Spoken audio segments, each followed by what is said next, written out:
Piece இப்போ நான் என் கையால் கிழிச்சதுக்கு அவ்வளோ ரத்தம் ஆயிருக்கு. இந்த சட்டியில் இந்த கறி எடுத்துகிட்டு வந்து போட்டிருந்தேன்ல, இந்த சட்டியில் வந்து இதை வந்து இந்த ரத்தத்தை எல்லாம் துடைச்சிட்டு நல்லா வெயிலில் காய வச்சுட்டோம்னா தேங்காய் எண்ணெயில் போட்டுக்கலாம். தேங்காய் எண்ணெயில் போட்டோம்னா நல்லா முடி வளரும். இதை வெட்டுற இடத்துக்கே துணி எடுத்துகிட்டு போய் கொடுத்துருக்கலாம். அந்தளவுக்கு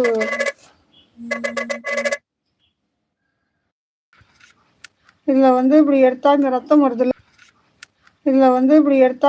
வருதில்ல, இந்த துணி வந்து காய வச்சுட்டு நம்ம வந்து இதில் போட்டுக்கலாம் தேங்காய் எண்ணெயில். இது முயல் வெட்டுற இடத்துல கொண்டு கொடுத்துருந்தோம்னா நல்லா வந்து இந்த துணியை நல்லா நனைஞ்சே போயிருந்துருக்கும் இந்த ரத்தத்துக்கு. ஆனால் இங்கே வந்து ரத்தம் அவ்வளோவா வரல நம்மளுக்கு, அதனால் இவ்வளவு தான் இருக்குது. ஏதாவது கிடைச்ச வரைக்கும் லாபம். இதை கொண்டு காய வச்சுட்டு வெயிலில் இந்த துணியை இந்த ரத்தத்தை வந்து நம்ம தேங்காய் எண்ணெய்க்குள்ளே டிப் பண்ணி விட்டோம்னா நல்லா முடி வளரும்.